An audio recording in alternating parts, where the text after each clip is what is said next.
지금 어디까지 이 본문 말씀이 진행되어 있냐면요, 남북이 분열됐죠. 남북이 분열된 후에 남쪽은 남쪽대로, 북쪽은 북쪽대로 이렇게 정치가 진행되고 있었습니다. 남유다는 르호보암, 남북이 분열한 초대 왕이었죠. 르호보암 뒤를 이어서 아사 왕이 통치를 하고 있었죠. 그래서 지난 시간에 우리는 아사 왕의 이름을 따서 아사라고 하는 제목을 가지고 아사 왕이 초기에 아싸 하면서 열심을 내다가 마지막에 하나님의 뜻을 거스르다가 늙음막하게 병을 얻어서 죽고 마는 사건이 있었습니다. 그때 북쪽 이스라엘은 어떤 일들이 있었나, 누가 왕이 됐는가? 이제 이 열왕기 상의 저자가 지난 시간까지 남쪽에 유다 왕 아사 왕의 재위 기간 동안에 있었던 일들을 접고 이제 그때 북쪽의 이스라엘은 어떻게 정치가 진행되어 갔는지를 또 이제 보려고 하는 것입니다. 오늘 본문의 25절에 보면 유다 왕 아사 왕 둘째 해, 아사가 남쪽의 왕이 돼서 2년 정도 통치했을 때 여로보암의 아들 나답이 이스라엘의 왕이 되었다는 것입니다. 자, 그렇죠. 지난 시간에 시간이 흘러갔지만 다시 이제 시간을 거슬러 가서 아사 왕이 통치하고 2년째 됐을 때 북쪽에 여로보암이 그의 아들 나답에게 왕위를 이어주게 되었다, 그것입니다. 그래서 나답에 대한 얘기가 이제 벌어지게 됩니다. 우리가 이제 몇 주 동안에 걸쳐서 또 살펴보겠지만 아싸 하면서 남쪽 유다를 부흥시켰던 아사 왕의 통치 기간이 한 41년 정도가 되는데요. 그때 북쪽은 5명 혹은 6명의 왕들이 계속 바뀝니다. 그만큼 북쪽 이스라엘의 정치적인 기반이 많이 흔들렸음을 알 수가 있죠. 그때 이제 여로보암의 뒤를 이었던 나답 왕이 오늘 본문에 보면 2년 동안 이스라엘을 다스렸다. 오직 2년 동안밖에 북쪽 이스라엘의 왕이 되지 못했어요. 그만큼 불안했던 시대였습니다. 북쪽 이스라엘은 여로보암 이후에 나답, 또 나답 밑에 바하사부터 계속해서 이제 혁명, 유혈 폭동이 일어나고 또 혁명이 일어나면서 왕조가 막 바뀌는 일들이 벌어지게 되는데요. 나답의 통치 기간은 일반적인 당대의 왕들에 비해서는 너무 짧았죠. 그 전에 초대 왕 사울 40년, 그 뒤 다윗 40년, 솔로몬 40년, 그 솔로몬의 아들 르호보암의 아들 지난 시간에 살펴본 아사 41년, 이렇게, 물론 르호보암은 17년, 그 다음에 여로보암은 22년 이렇게 통치를 했거든요. 그런데 여로보암의 아들, 오늘 본문의 주인공 이 나답은 단 2년 동안만 통치를 하게 됩니다. 나답의 왕위 즉위와 그리고 살해당하는 모습들, 그 짧은 2년 동안의 얘기들이 오늘 25절부터 32절까지에 이제 기록되어 있습니다. 이 나답의 삶과 죽음을 통해 하나님께서는 오늘 오늘 여러분과 저에게 무슨 말씀을 하기를 원하시는가, 그것을 한번 살펴보아야 하겠습니다. 자, 먼저 나답의 삶을 한번 들어가 보도록 하죠. 나답은 어떤 삶을 살았는가? 25절부터 26절까지의 나답의 살았을 때 얘기가 기록되어 있습니다. 자, 조금 전에 말씀드린 것처럼 나답은 왕자였습니다. 여로보암의 아들이었습니다. 원래는 왕이 될 차례가 아니었죠. 왜냐하면 우리가 몇 주 전에 살펴본 것처럼 여로보암의 장남일 확률이 많은 장남 아비야라고 하는 왕이 병이 들었고, 여로보암은 병을 고쳐보려고 애썼지만 하나님께서는 아비야를 데려가시죠. 그리고 나서 이제 여로보암의 아들 가운데 나답이 왕이 되는 것입니다. 원래 왕이 될 차례가 아니었지만 그러나 그는 왕이 되었죠. 그는 왕이 되었습니다. 그런데 오늘 본문에 보시면 26절, 그가 여호와 보시기에 악을 행했다, 이것입니다. 이게 중요합니다. 정치를 했는데, 왕이 되었는데 어떻게 무슨 일을 했는지 지금 상관없고 일단 하나님 보시기에는 악을 행했다. 이게 제일 중요하죠. 하나님 보시기에 악을 행했다. 어떻게 구체적으로 악을 행했나? 26절 계속해서 악을 행하되 그의 아버지의 길로 행했다, 이것입니다. 아버지가 누구라고 말했죠? 아버지는 여로보암입니다. 아버지의 길, 이것은 마치 이 역사서의 수고처럼 쓰이는 여로보암의 길이란 뜻입니다. 성경에 수고처럼 쓰이는 두 가지의 길이 나와요. 다윗의 길과 여로보암의 길. 완전히 상반된 내용이죠. 여로보암의 길은 하나님의 반대되는 통치를 했던 왕, 다윗은 하나님의 뜻대로 정치를 했던 왕. 근데 이 지금 아버지의 길, 이것은 여로보암의 길, 이것입니다. 여로보암의 길로 행했다. 여로보암의 길은 어떤 길이었습니까? 우리 이미 다 살펴봤죠. 여로보암의 길은 혼합주의 신앙을 가져다 왔죠. 남북이 분열됐을 때 북쪽에 영토가 훨씬 많았습니다. 12지파 중에서, 이스라엘의 12지파 중에서 10지파가 북쪽을 따랐거든요. 나머지 2지파만 남쪽을 따랐습니다. 그러니 영토도 넓었고 세력도 굉장히 셌지만 한 가지 불안했던 것은 여로보암에게는 성전이 없었지요. 그렇죠? 그래서 북쪽의 10개의 지파의 사람들이 예배를 드리러 남쪽으로 내려가는 것 때문에 두려웠습니다. 자꾸 내려가다 보면, 왕래를 하다 보면, 그래 맞아, 하나님의 뜻은 이렇게 남북이 분열되는 것이 아니야. 그래, 정통적인 다윗 후손들의 왕의 통치를 받아야 해, 이런 생각들을 갖지 않겠습니까? 그래서 왕래를 끊기 위해 북쪽에 비슷한 제단을 북쪽 끝과 남쪽 끝에, 이스라엘의 영토 중에 북쪽 끝과 남쪽 끝에 단과 베델에 제단을 만들어 놓고 금송아지를 만들어 놓고 여호와께 내려갈 필요가 없다, 여기서 예배를 드리면 된다 하고 마음대로 이제 예배드리는 날짜와 또 일반적인 사람들로 레위 자손이 감당할 수 있는 그런 종교적인 일까지도 막 감당하게 하고, 또 하나님께 드리는 절기를 비슷하게 정해놓고 이렇게 막 혼돈스럽게 하는 장면들이 나오지 않습니까? 그것이 여로보암의 길입니다. 신앙의 혼합주의, 우상숭배, 이것이 여로보암의 길이었습니다. 그 죄에 빠졌다는 것입니다. 나답이 아버지와 똑같이 그렇게 했다는 것입니다. 나답은 아마 충망받는 왕자 중 하나였을 것입니다. 나답이 둘째 왕자였는지 셋째 왕자였는지는 알 수는 없지만 어찌됐든 많은 왕자들 가운데 나답이 왕위를 계승했다는 것을 보면 나답은 굉장히 똑똑한 사람이었으면 틀림이 없어요. 나답이라고 하는 히브리 말이 제너러스라고 하는 관대한, 또 노블이라고 하는 고결한, 이런 뜻을 가지고 있거든요. 그러니까 하여튼 왕자 나답은 꽤 괜찮은 사람이었으면 틀림이 없습니다. 괜찮은 사람이었어요. 그런데 그가 자라면서 좋은 것을 보고 자라지 못한 것 같습니다. 그를 보호해주는 울타리가 없었죠. 자녀는 언제나 부모라고 하는 울타리를 통해 어떤 한계 속에서 자라게 되어 있습니다. 그 속에서 보고 자라는 거죠.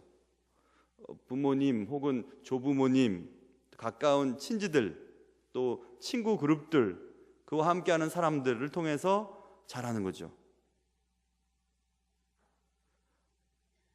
오늘 오전에 무슨 책을 읽다가 그런 내용들이 있더라고요. 사람이 힘을 가지면, 권력을 가지면 그 사람의 참된 인격이 드러나게 된다는 것입니다. 자, 보세요. 나답은 원래 관대하고 고결한 성품을 가진 괜찮은 사람이었습니다. 근데 그러나 그가 왕이 되었을 때 그의 본래 인격이 드러나게 되는데, 그 인격은 언제 형성되는가? 그 인격의 형성은 그가 자란 환경 속에서 다듬어져 가는 것이라 우린 다 아는 사실입니다. 그래서 나답은 아버지를 통해서 배운 것이 없었던 것 같아요. 그리고 환경을 통해서 배운 것이 없었던 것 같습니다. 그래서 그는 그냥 그의 아버지가 해왔던 대로, 그의 아버지가 걸어갔던 길을 그대로 그냥 걸어간 것입니다. 그래서 그의 아버지의 길로 행했다, 여호와 보시기에 악을 행했다, 이렇게 성경은 말씀하고 있습니다. 여러분 다 이미 경험하셨지만 저희도 이제 막 경험할 나이가 가까워오고 있는데요. 그것은 아이들 장가 보내는 일입니다. 저희에겐 딸이 없으니까 장가 보냈는데 제 아내와 그런 얘기를 했어요. 장가를 보낼 때 좋은 며느리를 얻어야 되겠지, 자기가 좋으면 좋겠고, 신앙은 물론 좋아야 되겠고, 그리고 또 그 며느리를 삼으려고 할 때 그 며느리의 부모님이 계시다면 부모님도 봐야 되겠지, 이런 얘기를 했습니다. 왜냐하면 부모님과 함께 자라면서 부모님으로부터 받은 환경적인 요소를 무시할 수가 없지 않겠습니까? 그래서 예전에 모든 우리 어르신들이 부모를 포함해서 친구와 집안 환경을 보려고 하는 것은 분명한 의미가 있고 이유가 있는 것이라는 생각이 듭니다.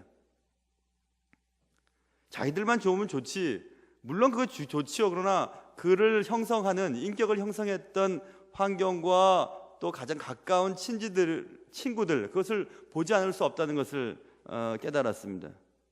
아이들은 명석한 재능과 좋은 성품이 있지만 그것을 보호하는 울타리, 오늘 그래서 제가 제목을 울타리, 펜스라고 제목을 달아놓은 것은, 나답은 괜찮은 사람이었음이 틀림이 없습니다. 많은 왕자들 가운데 왕이 됐으니까. 그리고 이름은 이스라엘 사람들에게 있어서 이름은 정체성을 나타내는 것이기 때문에 그는 매우 관대했고 고결한 성품을 가진 사람이었으나 그는 자라면서 환경적인 요소로 인해 변했음을 알 수 있어요. 그리고 그가 힘을 얻고 권력을 얻자 그는 보고 배운 것이 없었으므로 아버지의 길로 걸어갔다. 그렇게 우리는 충분히 추측할 수가 있습니다. 그래서 여기서 우리는 이런 생각을 해봐야 됩니다. 나는 내 자녀에게 좋은 울타리가 되어주고 있는가? 내 자녀들이 내 삶의 모습을 보면서 우리 아버지, 어머니 혹은 할머니 또 할아버지가 저렇게 사시는구나 라는 것을 보면서 나는 저렇게 사는 범위를 벗어나서는 안 되겠구나 라는 것을 스스로 깨닫는 거죠. 아이들이 굉장히 중요합니다. 보세요 봐, 그렇다고 전화 오지 않습니까? 지금 맞습니다. 여러분, 울타리가 되어주는 삶을 살아야 돼요. 울타리가. 그래서 무슨 울타리를 벗어나려고 했을 때 우리 엄마는 내가 이렇게 하는 것을 안 좋아하겠지, 우리 할아버지는 할머니는 안 좋아하시겠지, 그것을 그렇게 감정적인 것이나 행동에 제약을 해주는 그런 울타리가 있어야 된다는 생각을 해보았습니다. 그래서 이제 나답은 그렇게 하나님 보시기에 악을 행하고 그의 아버지 길로 행했다. 그가 이스라엘에게 범하게 한 그 죄 중에 행한지라, 바로 그 죄입니다. 여로보암이 했던 바로 그 죄, 신앙의 혼합주의와 우상숭배, 바로 그 죄를 범하게 되었다. 그것입니다. 참 무서운 말입니다. 그렇게 행했어요. 이해라고 하는 접속사는 어떤 건지 알겠죠? 결과적인 얘기입니다. 원인이 있었기 때문에 결과적으로 이렇게 됐다는 것입니다. 어떤 결과가 있었냐 하면 이사갈 족속 아히야의 아들 바아사가 그를 모반하여 배신했다는 것입니다. 블레셋 사람에게 속한 기브돈에서 그를 죽였다. 왕을 죽이는 일이 생겼습니다. 이 바아사가 어떤 책에 보면 당대의 군대 장관이었다고 기록이 남아 있어요. 바아사가 지금 블레셋 사람에게 속한 기브돈이라고 하는 것은 여러분 이스라엘 지도에서 저 위에 갈릴리 바다가 있고 요르단강이 한 100km쯤 이렇게 흘러오거든요. 밑에 사해 바다가 있죠. 사해 바다가 시작되는 점에서 왼쪽으로 이렇게 움직이면은 예루살렘이 있어요. 이렇게 직선으로 예루살렘에서 쭉 또 왼쪽으로 가면 지중해 바로 가기 전에 요빠 항구 있죠, 여러분. 성경에 나온 요빠 항구로 가는 길목에 있는 게 이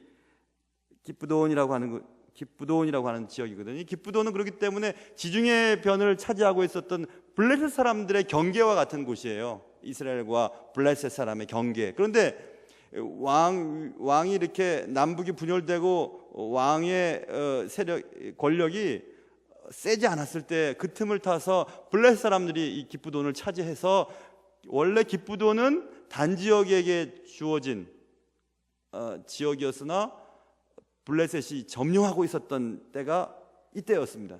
기브돈이라고 하는 그 성읍을 블레셋이 점령하고 있을 때 그 기브돈을 다시 되돌리기 위해서 오늘 본문에 나답과 그의 군대 장관과 온 이스라엘이, 여기 본문에 나왔죠. 나답과 온 이스라엘이 기브돈을 에워싸고 있었다, 이것입니다. 기브돈을 차지하기 위해서. 그래서 전쟁 중에 그의 밑에 있던 최측근 군대 장관 이었을지도 모르는 그 바하사가 배반을 하고 혁명을 일으키는 것입니다. 그래서 그의 그가 모시는 왕 나답을 죽이고 자기가 왕이 되는 거예요. 그래서 2년밖에 통치를 못한 것입니다. 참 안 됐죠, 여러분. 생각해 보세요.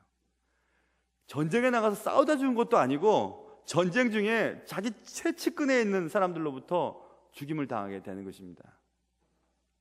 하나님 그러실 때 있으세요. 우리가 하나님의 뜻대로 살지 아니하면 제일 가까운 사람들로부터 상처를 받습니다.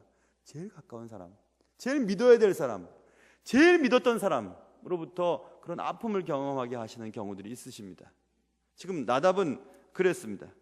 배신을 당했고 죽었고, 또 나답을 죽인 사람은 바하사였다고 기록되어 있죠. 그래서 바하사가 북쪽 이스라엘의 3대 왕으로 이제 즉위를 하게 됩니다.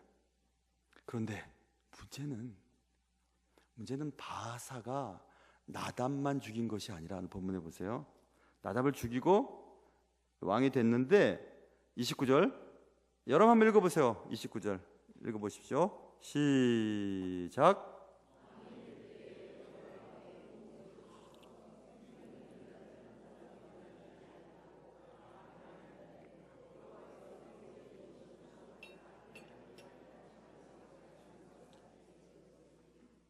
여기 보세요. 나답만 죽이고 왕이 된 것에서 끝나는 것이 아니라 여로보암의 온 집, 그러니까 보세요. 여로보암의 후손 가운데에 왕자들 가운데 나답이 왕이 됐죠. 그리고 그의 형제들 왕자들 얼마나 많았겠어요. 그리고 여로보암의 왕비가 얼마나 많았습니까? 그러니까 그 여로보암에 속한 모든 족속들을 다 죽여버립니다. 바하사가 다 죽여버려요. 그래서 여기 본문에 보면 한 사람도 남기지 않고 다 멸하였는데 이렇게 돼 있죠. 29절에 이것은 그의 종 실로 사람 아히야를 통해서 하신 말씀과 같이 되었다. 14장에 보면 아히야를 통해서 하나님이 여로보암에게 징계에 대한 메시지를 주시죠. 그렇죠? 빨리 회개해라, 돌아와라, 안 그러면 다 쓸어버린다, 이렇게 얘기를 하셨습니다. 이미 그 예언대로 지금 여로보암의 온 집사람들이 다 죽어버립니다. 씨가 다 말라버려요. 엄청난 비극이죠. 여러분 생각해 보세요. 북쪽 이스라엘의 초대 왕의 왕족이에요. 왕족 가문에 있는 모든 사람들을 유혈혁명을 통해서 다 죽여버리는 것입니다. 엄청난 일이죠. 생명 있는 사람 한 사람도 남기지 않고 다 멸했다, 이렇게 본문은 말하고 있습니다. 얼마나 많은 왕비들이 죽었을까요? 얼마나 많은 왕자들이 죽임을 당했을까요? 여기서 우리는 이런 생각을 해봐야 됩니다. 여로보암이 왕이 될 때 하나님은 선지자를 통해서, 예언자를 통해서 여로보암에게 10지파를 주겠다고 해서 왕이 된 거예요. 여로보암은 원래 왕이 될 생각이 없었지 않습니까? 이미 우리가 살펴봤지만 여로보암이 왕이 됐어요. 여로보암은 왕이 될 생각이 없었습니다. 그런데 어떻게 하다 보니까 왕이 됐어요. 그럼 누가 세워주신 거죠? 하나님이 왕을 세워주신 겁니다. 그 직분 누가 주신 거죠? 하나님이 직분을 주신 거예요. 하나님이 주신 직분은 그 직분을 잘 수행할 때는 축복이 됩니다. 그런데 하나님이 주신 직분, 여로보암을 왕으로 세우셔서 왕으로 세워주셨는데 그 직분을 자기만을 위해서, 자기의 통치 기반을 돈독하게 하기 위해서, 자기가 하나님이 세워주신 그 직분을 자기 스스로 지켜보려고 막 카즈네를 쓰면서 하나님을 정작 잊어버렸습니다. 하나님 주신 직분을 가지고 살면서 하나님 주신 것을 잊어버렸어요. 그 직분이 어디서 왔는지 잊어버렸습니다. 그랬을 때는 하나님이 세우신 그 직분이 화가 됩니다. 여러분 잘 생각해 보세요. 지금 여러분이 갖고 있는 직분은 누가 주신 것입니까? 사람이 뽑았습니까? 아니에요. 하나님이 주신 것입니다. 근데 그 직분을 내가 누리고 즐거워하고 그렇게 하느라고 하나님을 잊어버렸어요. 이게 어디서 왔지? 하면서 하나님을 잊어버립니다. 그럴 때는 그것이 축복이 아니라 화가 된다는 것입니다. 여러분 잘 기억하셔야 돼요. 그래서 결국 여로보암은 왕이 됐기 때문에 그의 가족들과 그의 후손들이 다 죽어버립니다. 그 직분을 잘 감당하지 않았기 때문에 그래요. 여러분 우리가 교회에서 받는 이런 직분, 집사님 이런 직분들이 이게 그냥 생기는 것이 아닙니다. 이것을 제대로 잘 감당하지 않으면 오히려 그게 화가 돼요. 화가 됩니다. 엄마 아버지 교회에서 집사님이라며 근데 이래 맨날 싸우고 욕하고 거짓말치고, 그러면 아이들이 그것 때문에 오히려 신앙을 못 가질 수가 있잖아요. 그렇죠? 잘 생각해 봐야 됩니다. 잘 생각해 봐야 돼요. 목사는 말할 것도 없고요. 말할 것도 없습니다. 하나님이 주신 직분을 누리면서 그 누리는 것만 즐거워하다가 그 직분을 주신 하나님을 잊어버린다면 그 직분은 큰 화가 된다는 사실을 꼭 기억해야 됩니다. 결국 나답은 왕에 오른 지 2년 만에, 그때가 기원전 한 910년쯤 돼요. 910년에서 한 908년까지 역사에 기록되어 있습니다. 그때 우리나라는 고조선 시대 때입니다. 한국 역사를 보니까 고조선 때에 동돌골과 수호조약을 맺은 해가 910년이더라고요. 그때예요. 아주 옛날이죠, 그렇죠? 그때 나답은 2년 동안의 왕에서 비참한 죽음을 맞이할 뿐만 아니라 나답이 죽은 그 사건은 그의 가문 모든 사람들이 다 죽임을 당하는 비참한 일들이 생기게 되는 것입니다. 믿었던 측근으로부터 살해를 당하고 또 그 가문 전체가 비참한 결과를 맞이하게 되는 그런 일. 여러분, 여로보암은 하나님의 예언자를 통해, 아이야를 통해 너 회개하지 않고 돌아오지 않으면 네 온 집을 다 쓸어버릴 거야. 14장 보시면 14장 7절부터 보시면 아이야에게 하나님이 말씀하십니다. 여로보암에게 얘기해라. 14장 7절 보세요. 가서 여로보암에게 말하라. 14장 7절입니다. 이스라엘의 하나님 여호와의 말씀이 내가 너를 백성 중에서 들어 내 백성 이스라엘의 주권자가 되겠다. 하나님 하신 거죠. 나라를 다윗의 집에서 찢어내어 내게 주었거늘, 그 다음 보세요. 너는 내 종 다윗이 내 명령을 지켜 전심으로 나를 따르며 나 보기에 정직한 일만 행하였음과 같지 아니하고 내 이전 사람들보다도 더 악을 행하고 가서 너를 위하여 다른 신을 만들며 우상을 부어 만들며 나를 노엽게 하고 나를 내 등 뒤에 버렸도다.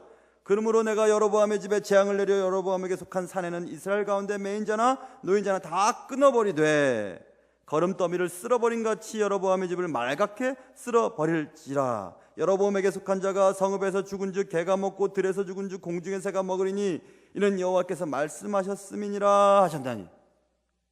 이게 이미 여로보암에게 주신 하나님의 메시지였습니다. 여로보암이 아들 고치러 가려고 점쟁이에게 가고 막 그랬을 때 하나님 주신 메시지였어요. 그 메시지가 분명히 있었습니다. 과연 정말 그런 일이 벌어질까? 이런 생각을 했을지도 모르죠.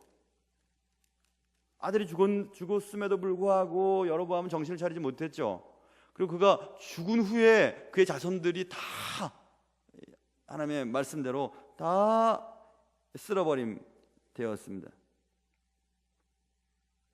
이게 쓸어버린다 이 단어도요, 원어에 보면 완전히 불살라버린다는 뜻이 되어 있어요. 다 타버리고, 그러니까 완전히 다 멸절시켜버린다는, 그게 지금 이렇게 이루어지고 있잖아요. 여로보암은 자기 때에는 그런 일을 보지 못했지만 그 후손들이 이런 일을 당한다는 것을 만약에 알았다면, 진짜 이런 일이 당할 것을 확실히 믿었다면 얼마나 비참한 삶입니까? 그러니까 여러분, 우리 당대에서 끝나는 것이 아니에요. 우리가 살아가는 이 삶의 흔적이 우리 당대에서 끝나는 것이 아닙니다. 하나님과의 관계가 우리 당대에서 끝나는 것이라면 그래도 괜찮아요. 그렇지 않아요. 우리가 하나님과의 관계가 어땠느냐에 따라서 우리 후손들이 달라집니다. 그렇다고 해서 몇십 년 전에 한국 교회에 잘못된 신학 사상이 유행했죠. 내 가문의 저주를, 가게에 흐르는 저주를 끊어버려라, 이런 책들이 나왔잖아요. 이거 잘못된 책입니다. 가게가 가문의 저주가 흘러서 그런 건 아니에요. 그러나 교회의 영향력으로 말미암아 내 후손들이 나쁜 영향을 받을 수 있는 것은 사실입니다.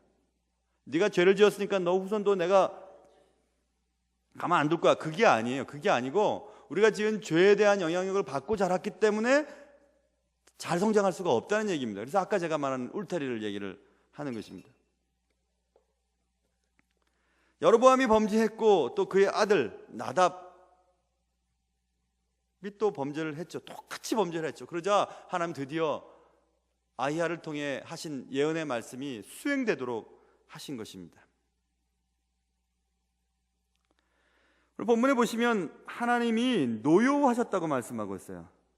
30절, 이는 앞에 한 사람도 남기지 않고 다 멸하셨다. 왠지 아냐? 이는 오늘 본문 다시 돌아가는 것입니다. 15절 30절. 이는 여로보암이 범죄하고 또 이스라엘에게 범하게 한 죄로 말미암음이요 또 그가 이스라엘의 하나님 여호와를 노엽게 한 일 때문이었더라. 이렇게 나와 있죠. 하나님을 노엽게 했답니다. 하나님을 노엽게 했대요. 하나님이 노여하시면 도망갈 방법이 없습니다. 하나님 너무 좋으신 분이시죠. 그러나 하나님이 분노하시면 또 도망갈 재간이 없어요. 하나님이 언제 분노하시죠? 하나님 그렇게 사랑이 많으신데요. 하나님은 본문에 있는 것처럼 여로보암이 범죄하고 또 이스라엘에게 범하게 한 죄로 말미암음이며 이것입니다. 자기만 신앙을 버린 게 아니라 자기의 자리가 있잖아요. 왕으로서의 자리가. 자기가 행동한 행동 때문에 일반 백성들이 영향을 받았어요. 그렇죠? 그게 그렇기 때문에 이스라엘이 범죄하고 많은 사람들이 주님과의 관계가 떨어졌죠. 그게 바로 여러분, 직분자들은 자기만의 문제가 아니라 영향을 주고 있어요. 그렇기 때문에 직분자는 굉장히 조심해야 되는 것입니다. 말 한마디를 하고 뭘 하나를 해도 깨끗하고 정확하게 해야지. 그렇지 않으면 영향을 계속 주니까. 그래서 하나님 보시는 겁니다. 네가 지은 죄 더하기 네가 죄를 짓게 만든 일들, 그게 너무 크잖아요. 그러니까 하나님이 노여우신 것입니다. 하나님 노여하시죠. 다른 사람을 죄짓게 만드는 것처럼 하나님을 노여하게 만드시는 것이 없으십니다. 마가복음 9장 42절 또 누구든지 나를 믿는 이 작은 자들 중 하나라도 실족하게 하면 차라리 연자 맷돌이 그 목에 매어 바다에 던져지는 것이 나으리라 이렇게 말하고 있어요. 바다에서 시신을 찾기가 얼마나 힘듭니까? 그런데 그 목에 연자 맷돌을 메고 바다에 던져졌습니다. 그럼 찾을 수 있겠어요? 그래 비참한 장사 지냄을 말하는 것입니다. 시신을 발견할 수 없을 뿐만 아니라 그런 비참한 죽음. 이스라엘 사람들도 마찬가지였습니다. 장사를 제대로 지내야만 후손들이 마음이 편했는데 연자 맷돌을 목에 매어 바다에 던져서 시신을 찾을 수 없을 만큼 차라리 낫다는 것입니다. 예수 믿는 작은 자, 어린아이 혹은 새신자들, 마음이 연약한 자들, 신앙이 어린 자들을 실족하게 만들어서 주의 곁을 떠나게 만드는, 죄를 범하게 만드는, 이거는 큰 죄라는 얘기입니다. 그런데 우리가 어떻게 직분자라고 하는 사람들이 다른 사람에게 죄를 짓게 만들고 실족하게 만드는 그런 영향을 끼칠 수가 있습니까? 말 조심, 행동 조심, 감정 표현하는 거 조심. 어쨌든 조심해야 되는 거죠. 아이야를 통해서 경고의 메시지를 이미 주셨죠. 내가 쓸어버릴 거야, 쓸어버릴 거야, 불살라버릴 거야, 끊어버릴 거야 이렇게 말씀하셨는데도 여로보암은 회개하지 않았습니다. 그리고 그의 삶이 계속 그렇게 흘러갔습니다. 그러자 그의 아들 나답도 똑같이 보고 배운 대로 행동하고 하나님은 이제 더 이상 그의 진노를 머무실 수가 없으셨죠. 그래서 여러분, 여로보암에게 주셨던 최초의 하나님의 경고의 메시지는 사실은 하나님의 사랑의 표현이에요. 만약에 정말 하나님께서 사랑이 없으시고 그냥 불같은 공의로우신 하나님이셨다면 그 자리에서 여로보암 데려가시죠. 왜 유예 기간을 두셨을까요? 여로보암이 살아있을 때, 나답이 또 왕이 되고 2년 동안에 통치할 때 왜 계속해서 하나님이 기다려주셨을까요? 언제든지 하여튼 내가 늦었다고 생각할지 모르지만 그때라도 엎드려서 주님 잘못했어요, 용서해 주세요, 다시는 안 그러겠습니다, 다시는 그럴지라도 하여튼 그때 회개하면 하나님 그때 용서해 주십니다. 여로보암이 살아서 통치할 동안, 그리고 여로보암의 아들이 죽고 난 후에도 계속해서 기다려 주셨죠. 그리고 나답이 왕이 되고도 계속 기다려 주셨죠. 그러다가 이제 안 되겠다 하고 이제 징계하시는 것입니다. 그러므로 하나님의 경고 메시지는 항상 집행 유예의 기간들을 주십니다. 하나님 사랑하기 때문에 그렇죠. 하나님과 관계없는 자들은 그냥 쓸어버리시죠. 구약에 있는 것처럼. 그렇게 안 하셔요. 여로보암을 선택하시고 그에게 왕으로 직분을 세우셨던 하나님께서는 여로보암이 돌아오기를 기다리셨던 것이 틀림이 없습니다.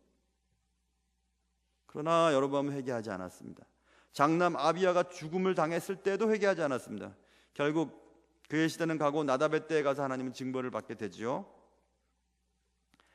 14장 15절에 아이야의 메시지가 있는 그 부분을 다시 한번 돌아가 보면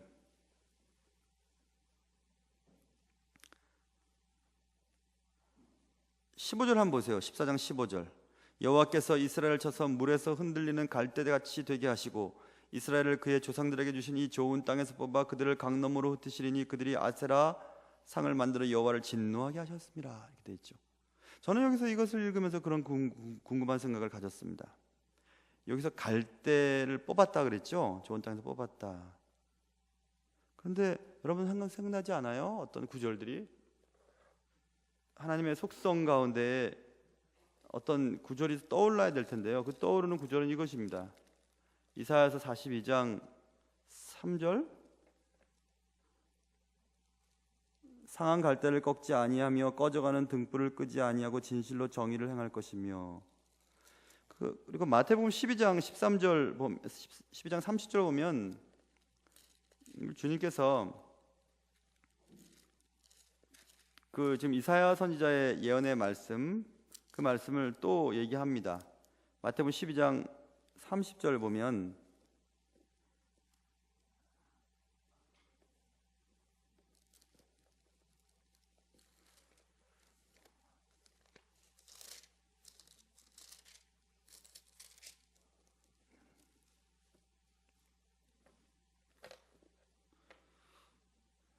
(12장 30절) 20절이요. 30절이 아니라 상한 갈대를 꺾지 아니하며 꺼져가는 심지를 끄지 아니하기를 심판하여 이길 때까지 하리라. 이런 말씀이 있지 않습니까? 이런 말씀을 보면 저는 그런 생각이 들었어요. 하나님은 상한 갈대를 꺾지 아니하시고 꺼져가는 등불을 끄지 아니하시는 분인데 여기서는 왜 그러셨어요? 아이야를 통해서 갈대를 뽑아서 강 너머로 흩어버리겠다 그러셨잖아요. 그래서 하나님 왜 그러셨죠? 하나님은 정말 이 죄를 미워하시는구나 라는 생각이 들었어요. 하나님의 일반적인 속성은 상한 갈대도 꺾어버리지 않으시고 꺼져가는 등불도 꺼뜨려버리지 아니하시는 끝까지 기다리시고 끝까지 참으시는 분이신데, 여기 지금 이 여로보암의 죄에 대한 부분은 갈대를 그냥 뽑아버려가지고 흩어버리겠다고 말씀하실 정도로 하나님이 노여워하시는 것을 볼 수 있거든요. 그만큼 여러분 이단은 하나님이 하나님 노여워하시는 것입니다. 얼마나 하나님께서 그것을 싫어하시냐면, 마치 내가 남편이다, 이스라엘 백성은 내 아내다, 그런데 아내가 남편을 버리고 다른 남자 정부와 눈이 맞아서 도망갔어. 그러니 막 가슴이 막 타오르는 거죠. 그것처럼 나는 하나님의 백성, 내 백성을 사랑해, 이렇게 얼마나 많이 표현하시는지 몰라요. 사람이 감당할 수 없는 그것까지를 표현하시면서 말씀하셨습니다. 그만큼 하나님은 하나님의 백성들을 이방 그리고 우상에게 빼앗기지 않으십니다. 그리고 하나님의 사람들이 하나님을 버리고 다른 곳으로 마음을 쏟는 것을 기뻐하지 않으세요.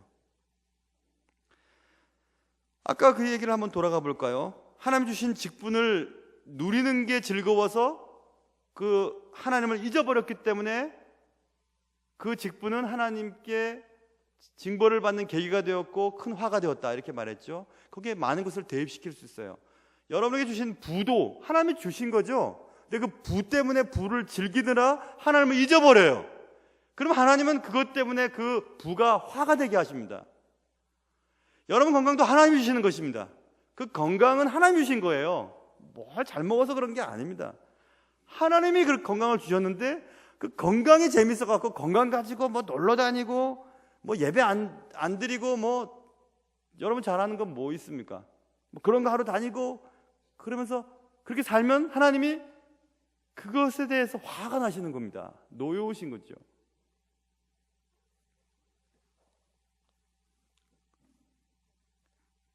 이런 일이 있었습니다.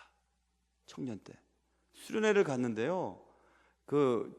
그때 수련회 뭐 기도원 가면은 뭐 이렇게 이불이 많지 않잖아요. 그래서 제가 또 준비성이 좋으니까 얇은 담요를 갖고 갔었습니다. 따뜻한 거. 근데 제가 좋아하는 자매가 이불이 없는 것 같았어요. 그래서 내가 그걸 줬거든요. 줬는데 나중에 가서 보니까 그 여자애가 안 덮고 웬 또 남자애가 그걸 또 덮고 있는 거예요. 기분이 정말 나쁘더라고요. 근데 그걸 몰라요. 그렇게 그런 큰 일을 저지른 그 자매가. 하나님의 은혜 때문에 지금 사모가 됐지만, 그 자매는 내가 막 그냥 가슴이 내가 지도프라고 내가 줬지, 그거 나도 추운데, 근데 그걸 또 딴 사람 여러분 이해하실 수 있죠? 그렇죠? 그런 거 아니겠습니까, 여러분? 내가 너한테 줘서 너를 통해서 할 일이 있어서 그렇게 맡겼는데 그거 갖고 딴 일을 하니까 하나님이 기뻐하시겠습니까? 여러분 지금 누리고 있는 거 다 그거 마찬가지입니다. 자녀를 주었더니 자녀 좋은 학교 보내려고 학원 보내고 그러느라고 하나님 섬기는 일을 관심을 안 둬요. 그럼 어떻게 하겠어요, 여러분? 네 안 되겠다, 야. 안 하시겠습니까? 근데 그걸 잘 모르더라니까요. 그래서 이제 말씀을 통해서 이런 말이 또 전해지면 목사님 왜 이렇게 가슴 아픈 얘기만 하냐면서 또 화만 내고 말이에요. 그게 아니에요. 이런 말씀이 있으면 그때는 이제 유예 기간이 이제 접어드는 거죠. 하나님이 이 또 말씀을 통해서 내가 뭐 부분을 정신을 차려야 되겠구나 하는 걸 생각하고 돌이켜야 되는데 그렇게 안 하는 거죠. 그래서 결국 하나님을 노엽게 만드는 것은 하나님 이외의 것들에 내 마음을 빼앗기는 것입니다. 특별히 또 직분자가 한 행동으로 인해 다른 사람이 실족하게 되는 것입니다. 그 하나님 정말 너무너무 못 견뎌 하셔요. 그래서 우리는 이런 생각을 해봐야 되죠. 나에게는 나로 인해 실족하여 주를 떠난 자가 있는가? 그걸 생각해 봐야 돼요.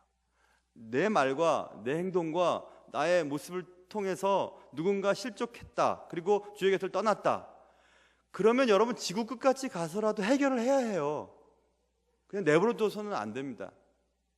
해결해야 돼요. 내가 너한테 왕 줬잖아. 근데 왜 다윗의 길을 따라 다윗이 행한 것처럼 전심으로 나를 따르지 않고 왜 너 그렇게 했어? 너 계속 그러면 너 쓸어버릴 거야. 이렇게 주님이 말씀하셨어요. 그리고 정말 십수년이 지난 후에 그 일이 일어나게 됐습니다.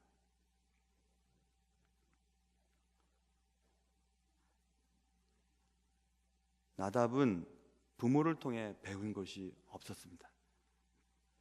왕은 되었지만 왕으로서의 책임과 필요한 인격의 모델을 보고 자랄 수 없었기 때문에 그랬습니다.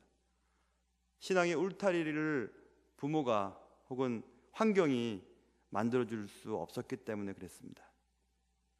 나답은 아버지가 행한 일들을 고민 없이 그대로 답습하였습니다. 여로보암의 죄는 이렇게 자손들에게 악한 영향을 계속해서 주었고 결국 삶의 울타리가 주어지지 않은 나답은 그의 삶이 비참한 결과를 맞이할 뿐만 아니라 여로보암의 가문 전체가 이 지구상에서 사라져버리게 됩니다. 너무 빗나가지 않도록 만들어주는 내 삶의 울타리, 펜스가 있으십니까? 나를 보호해주는 그 울타리가 있으십니까? 내 삶의 울타리 가운데 어떤 부분이 뚫어져 있어서 그곳으로 얼마든지 들어갔다 나갔다 하는 곳이 있으십니까? 그걸 막아야 돼요. 물통에 물을 잔뜩 받아가지고 약수터에서 물을 길러서 막 급하느라고 막 줄을 서가지고 한참을 기다려가지고 물을 받아서 집에 내려왔더니 물이 하나도 없는 거예요. 물통에 구멍이 나 있었죠. 집에 오는 순간 올 때까지 와보니까 하나도 없어요. 그 많던 물이 어디 갔을까요? 구멍으로 샜겠죠. 우리 삶의 울타리도 그렇습니까? 어떤 부분에 계속해서 하나님의 은혜가 빠져나가는 부분이 있어요. 그 구멍을 메꾸지 않는다면 아무리 오랜 시간, 아무리 정성스럽게 예배를 드리거나 교회 생활을 해도 우리는 신앙이 성장할 수 없고 축복을 받아 누릴 수가 없는 것입니다. 그래서 오늘 본문을 통해 우리는 두 가지 결심을 해야 될 것 같아요. 나는 누군가의 울타리가 되어주고 있는가, 혹은 내 울타리가 건강한가, 안전한가, 그것을 생각해 보아야 될 것입니다. 여러분에게 은혜가 있기를 바랍니다. 기도하겠습니다.